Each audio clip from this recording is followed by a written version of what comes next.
Voilà, bonsoir les jeunes, et là on continue, on passe à la quatrième leçon de la première unité, et cette leçon elle nous parle des propriétés de l'eau. Pour commencer, on a l'importance de l'eau. Quelle est l'importance de l'eau؟ ايه أهمية المية بالنسبة لنا؟ لو فكرنا فيها, l'eau rentre dans tous les détails de notre vie. Yani, on la trouve dans les légumes, dans les fruits, on en trouve dans les océans, dans les mers, dans les fleuves, dans la pluie. Ça sert pour l'agriculture, ça sert pour pas mal de choses qui sont essentielles et indispensables à la vie des êtres vivants. Toute fonction vitale. اللي هي ايه الفونكشن فيتال؟ كلمة فونكشن فيتال معناها الوظائف الحيوية بتاعت الجسم. يعني أي سيلول في جسمك مش هتشتغل لو هي مفيهاش مية. Toute fonction vitale a lieu en présence de l'eau. Comme elle représente la majorité de la masse du corps. لو احنا فاكرين من الكلام اللي كنا قلنا زمان, la masse de l'eau du corps, elle est 70% d'eau. يعني 70% من جسمك ميه. La chute d'eau est utilisée dans plusieurs pays pour produire l'énergie, l'électricité. أبسطها عندنا في كذا سد, il y a plusieurs barrages qui sont construits sur le Nil. Le plus grand de ces barrages, c'est le haut barrage d'Aswan, qui nous permet de produire un bon pourcentage d'électricité. Il y en a d'autres pays qui n'ont pas besoin de construire des barrages pour qu'il y ait une chute d'eau. C'est une chute naturelle et ça fait tourner des turbines pour la production d'électricité. Là, on regarde un peu un film sur les chutes d'eau.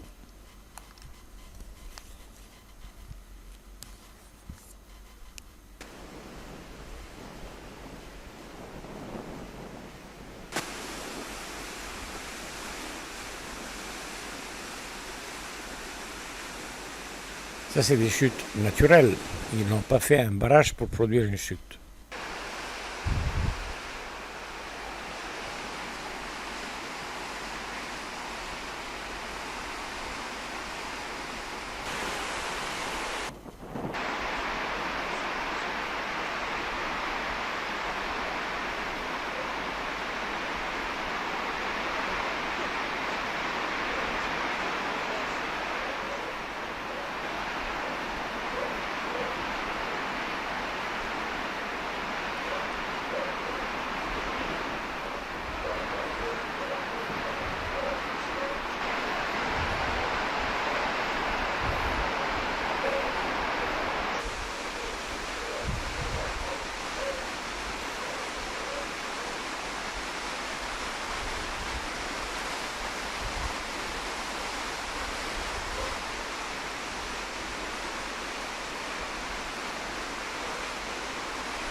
Alors, l'eau des océans et des mers et des fleuves est un moyen de transport très important. Et en plus, c'est pas cher. C'est-à-dire un moyen de transport qui n'est pas si cher comme le transport d'avion ou le transport de train ou de camion. Si vous regardez un peu les anciens films, comme il y avait un film de Omar el-Sherif où il travaillait dans le transport des jarres en terre cuite, l'olal, l'enawi, est transporté sur le fleuve sur ce qu'on appelle sanadl, les sandales. Les sandales, c'est comme le fond des bateaux. Et ça coûtait pas très cher et en même temps, c'est pas des bateaux à moteur, c'est plutôt des bateaux à voile. Donc il n'y a aucune consommation d'énergie, pas cher. Donc là, l'eau des océans et des fleuves est un moyen de transport qui est très très important. Les sources d'eau. Alors, les sources d'eau on a premièrement les fleuves. Ça, c'est la source principale d'eau douce. C'est de l'eau douce, l'eau potable, l'eau que les gens peuvent boire. Il y a encore des étangs. Ces étangs, ils se trouvent surtout dans les forêts. Et ça se trouve dans les endroits où il y a eu une pluie, par exemple.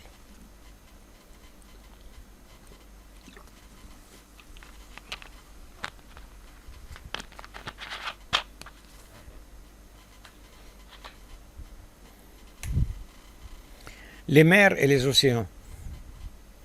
Alors, les mers et les océans, c'est une des sources importantes, mais là, c'est de l'eau salée.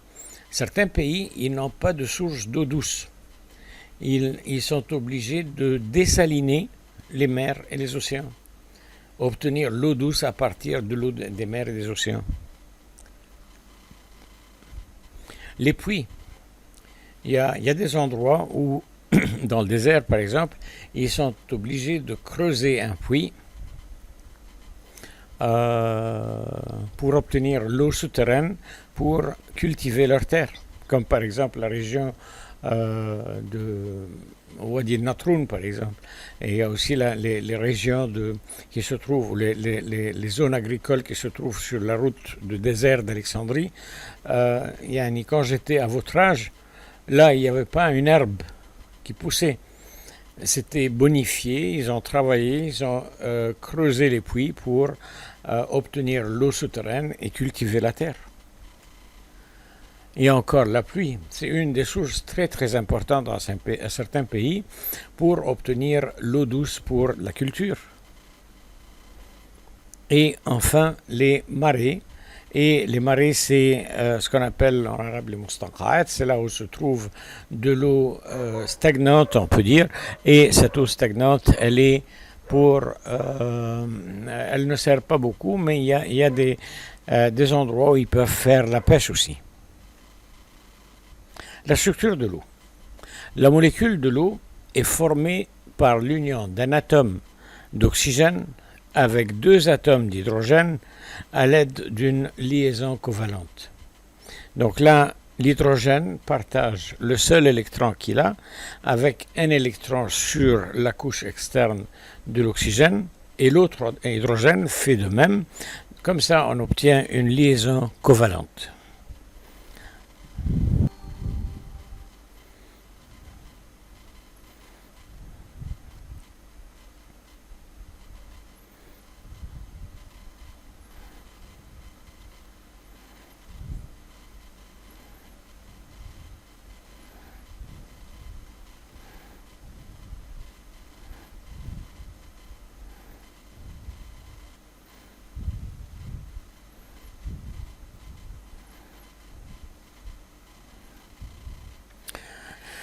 La liaison hydrogénée. Alors, on vient de dire qu'on a une liaison covalente entre l'oxygène et l'hydrogène. La liaison hydrogénée, c'est une force d'attraction électrostatique faible. يعني الكهرباء بتاعتها ضعيفة قوي. Ça fait même pas 1/20 de l'électricité qui se trouve dans la liaison covalente.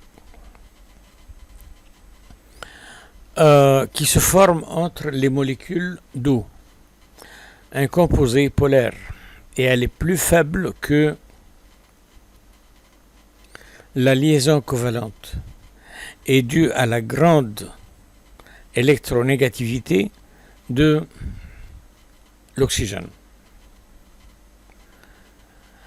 هنا في électronégativité في الأكسجين زي ما بيقولوا ايه بيرميها على الهيدروجين دو فوازيناج فيشبك معاه. دي بتبقى تري فابل، لكن cette liaison hydrogénée elle est responsable de toutes les propriétés anormales de l'eau. يعني ايه anormal؟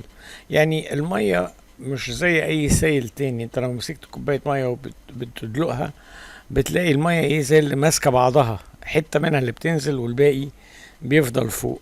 الميه برضو ليها بروبريتي كتيره قوي، كلها مرتبطه بحته الليزون هيدروجينيه. Là, on voit les états de l'eau, les différents états, et on a l'état liquide, l'état solide et l'état gazeux.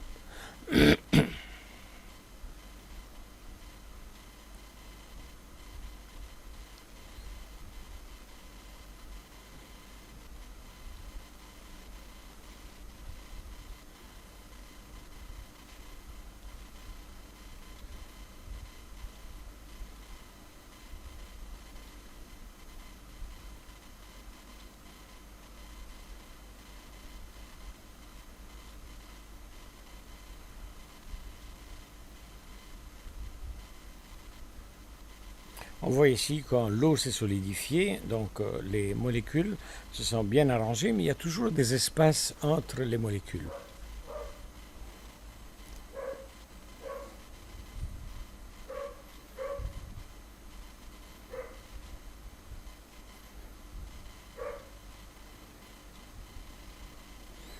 Et enfin l'état gazeux,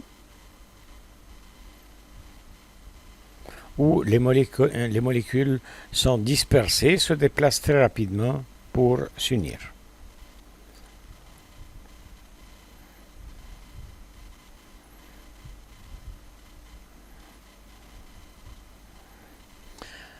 Elle relie les molécules d'eau ensemble. Donc cette liaison hydrogénée, elle fait une liaison entre les molécules pour les unir ensemble, et elle indique ou elle implique un atome d'hydrogène et un atome assez électronégatif. يعني لازم يكون في القصة دي في واحد هيدروجين وفي atome d'hydrogène وفي معاه كمان une liaison un atome électronégatif fort زي الأكسجين مثلا. Pour que cette liaison s'établisse, il faut être en présence d'un donneur de liaison hydrogénée et un accepteur ou un récepteur. يعني مين اللي هيدي هنا الأكسجين، مين اللي هيستقبل الهيدروجين. تمام. Les propriétés de l'eau. أول حاجة l'eau existe dans 3 états. Solide, c'est la glace. Liquide, l'eau liquide. Gazeux, vapeur d'eau. L'eau est un solvant polaire, c'est-à-dire c'est un composé polaire qui peut dissoudre la plupart des composés ioniques comme le sel de cuisine, chlorure de sodium, et peut aussi dissoudre certains composés covalents comme le sucre, mais elle ne peut pas dissoudre l'huile. يعني احنا لو حبينا ندوب زيت في المية مش هيدوب. تمام. Degrés de solidification et d'évaporation qui sont dus à cette polarité. L'eau a certaines propriétés anormales comme l'augmentation de son degré de congélation à 0 degré et d'ébullition à 100 degrés. Diminution de la densité. هنفكر فيها شوي. احنا لما بنجيب ميه ونتلجها نعمل ايس كيوبز دي كوب، تمام، وناخد الميه دي او ناخد الكيوبز دي ونحطها على كوبايه ميه، بيحصل ايه؟ est-ce qu'elle flotte ou elle plonge malgré que c'est de l'eau يعني، تمام. non, elle va flotter. Pourquoi? Parce que sa densité a diminué ou sa masse volumique comme on dit. La masse volumique a diminué car le volume a augmenté par rapport à la masse. Donc, احنا فاكرين من السنة اللي فاتت la masse volumique c'est masse sur volume.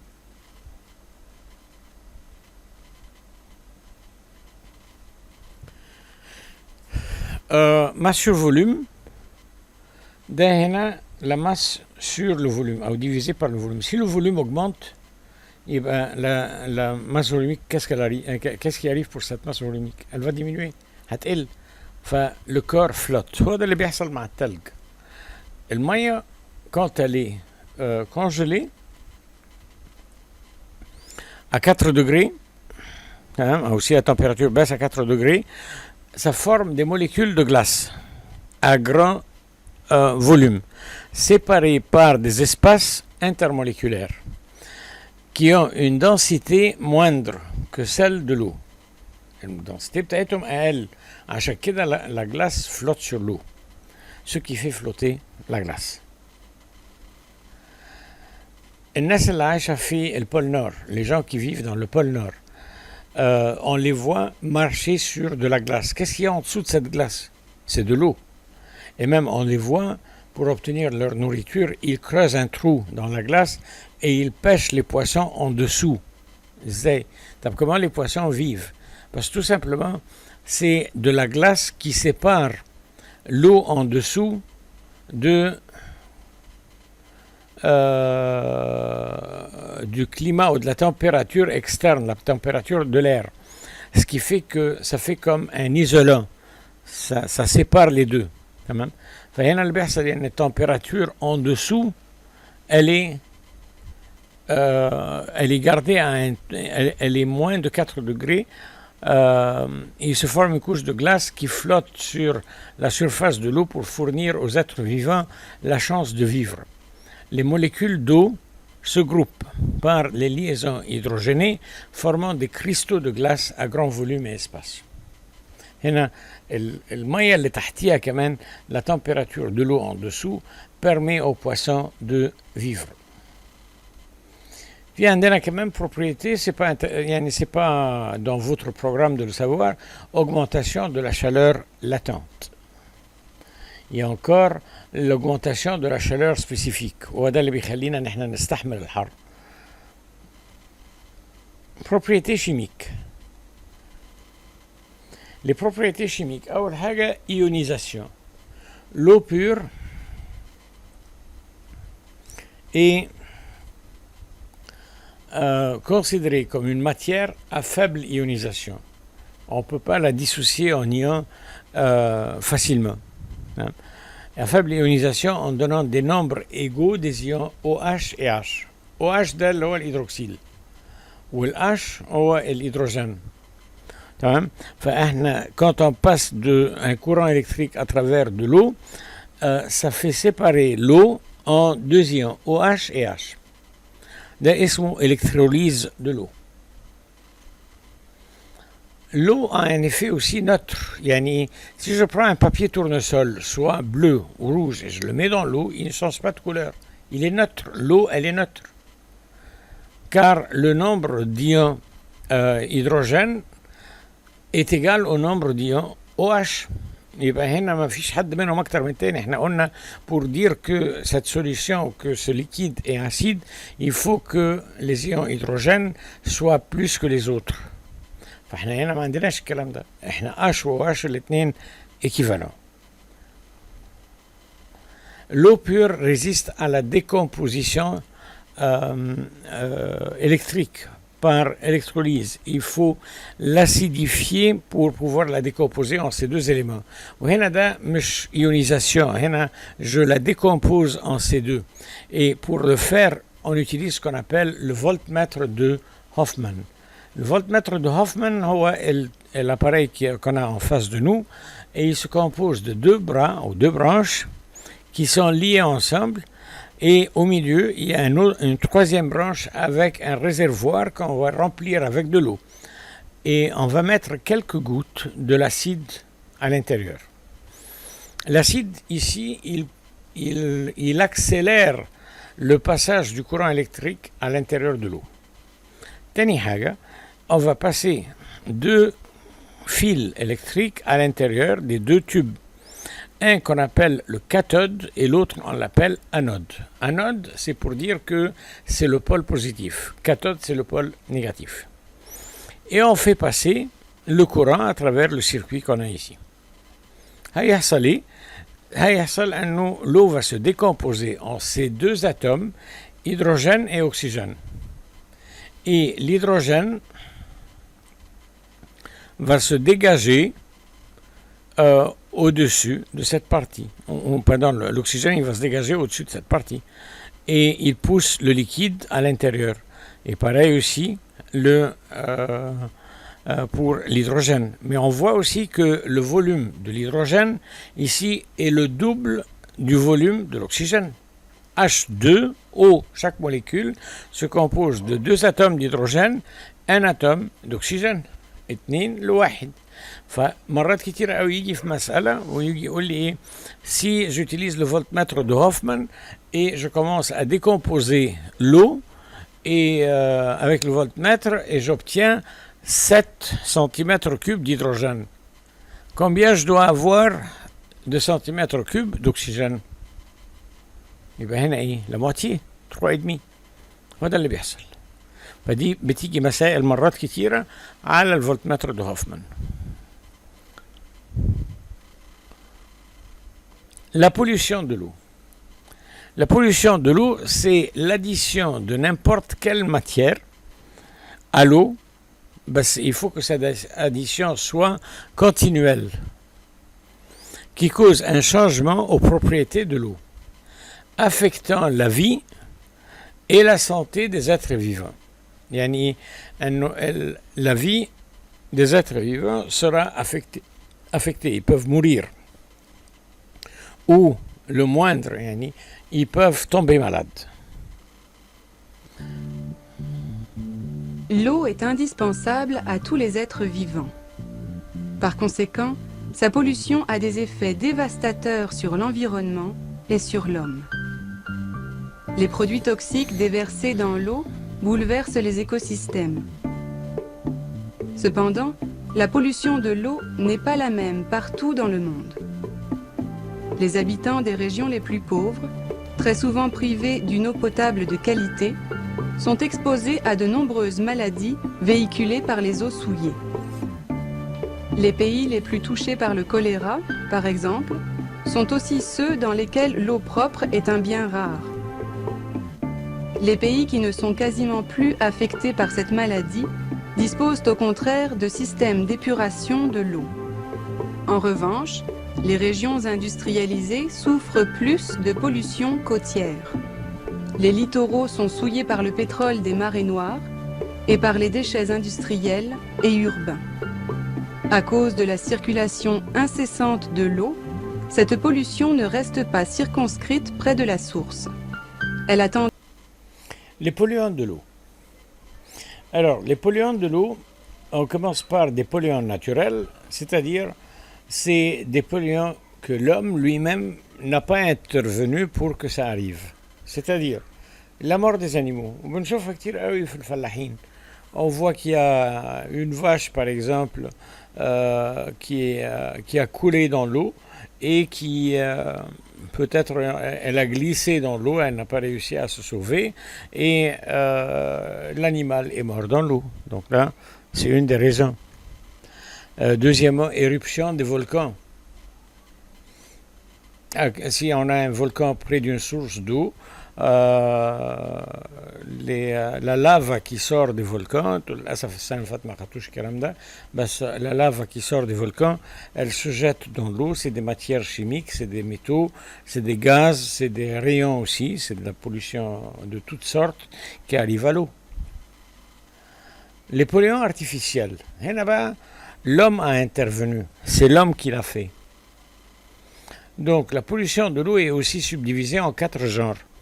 Il y a une pollution biologique, yani résulte du mélange des déchets de l'homme et les animaux avec l'eau et cause beaucoup de maladies comme la typhoïde, l'hépatite virale et la bilharziose. إذا يعني بنشوف مثلا ناس في الأرياف واحد مثلا نازل سوريان يعمل تواليت في المية، البهيمة بتاعته أو الحصان أو الحمار واخده بيحميه في المية فبيعمل وهو واقف مش هيقول لأ. فكل ده c'est un mélange des déchets des animaux avec l'eau, ce qui la rend polluée et contenant des maladies. في عندنا كمان في لو بتروحوا ناحية المناطق اللي هي جنب الهرم والكلام ده، مرات كتيرة الاسطبلات بتاعت الخيل لما الحيوانات بتموت عندهم ما بيدورش على انه يدفنها، لا بيرميها في الترعة، فبتعمل بوليسيون. بوليسيون شيميك ده بنلاقيها دايما جنب المصانع à côté des usines. Ça résulte de la décharge des usines dans les fleuves et les mers, ce qui cause l'augmentation du taux de certains éléments dans l'eau, comme le plomb. Manger des poissons intoxiqués de plomb détruit les cellules du cerveau. Deuxièmement, le mercure dans l'eau cause la perte de vue. Yami. Troisièmement, l'arsenic cause l'augmentation du taux d'atteinte de cancer de foie. يبقى عندنا هنا ثلاثة مرضي. أول حاجة le plomb اللي هو الرصاص بيعمل destruction للسيلول du cerveau. المركور اللي هو الزئبق cause la perte de vue. وتروازيامون l'arsenic اللي هو بالعربي اسمه الزرنيخ cause l'atteinte de cancer de foie. Pollution thermique. ده بيحصل surtout à côté des stations nucléaires. La température de l'eau qui refroidit les réacteurs nucléaires est très élevée, ce qui fait bouillir l'eau dans le fleuve et ça tue les poissons. Et là, les poissons et les êtres aquatiques meurent de la température de l'eau très élevée. La pollution nucléaire résulte de la fuite des matières radioactives dans l'eau des fleuves et des océans et peut causer le cancer. هنا في مناطق بيبقى في بيحصل pollution nucléaire، يعني بيبقى مثلا جنب une station nucléaire أو أي حاجة فيها إشعاع ذري ممكن تدمر المية اللي حواليها لو حصل فيها تسريب، أي إشعاع يخرج بدون إرادتنا. Enfin, comment protéger l'eau de la pollution? ازاي نحمي المية اللي احنا بنستعملها دي من البوليشن؟ Premièrement, s'arrêter définitivement de jeter les déchets et les animaux morts et les déchets des usines et les égouts dans l'eau. يعني نبطل نرمي اي حاجة في المية، نسيب المية في حالها. Deuxièmement, renouveler les stations de purification de l'eau et s'assurer que l'eau est potable. L'eau qui sort de ces stations est potable. ثالث حاجة diffuser la connaissance écologique chez le peuple، يعني ننشر الوعي البيئي، يعني نخلي الناس تبقى فاهمة أن المية دي مش المجاري اللي أنا برمي فيها، دي المية اللي أنا هشربها. Il faut qu'ils le savent, il faut qu'ils apprennent à protéger l'eau. Quatrièmement, bien nettoyer les réservoirs d'eau sur les immeubles régulièrement. المناطق اللي هي زي مصر الجديدة وبالذات مدينة نصر عندهم مباني عالية جدا 30 و40 دور، دول ما بيستعملوش مية عادية زينا المية اللي طالعة مثلا كبيرها تكون طالعة بموتور، لا ده بيخزنوا مية فوق. الخزان ده le réservoir qu'ils ont en haut il faut qu'il soit lavé nettoyé régulièrement. ليه؟ لأنك لو دخلت جوه الريزرفوار ده هتلاقيه مليان des algues, des bactéries, des microbes, il y a plein, il y a de tout. Il faut que ça soit bien nettoyé. Cinquièmement, ne pas remplir, ou dit pour vous, les élèves, parce que je le vois dans toutes les écoles, il ne faut pas remplir les bouteilles en plastique avec l'eau du robinet. L'eau du robinet, contient du chlore, et ce chlore, il va réagir avec le plastique pour produire des matières cancéreuses, يعني مواد مسرطنة. Pour éviter la réaction entre le chlore de cette eau et le plastique, ce qui peut causer le cancer. Donc là, c'est les 5 règles d'or à suivre pour protéger l'eau que nous buvons de la pollution. et merci.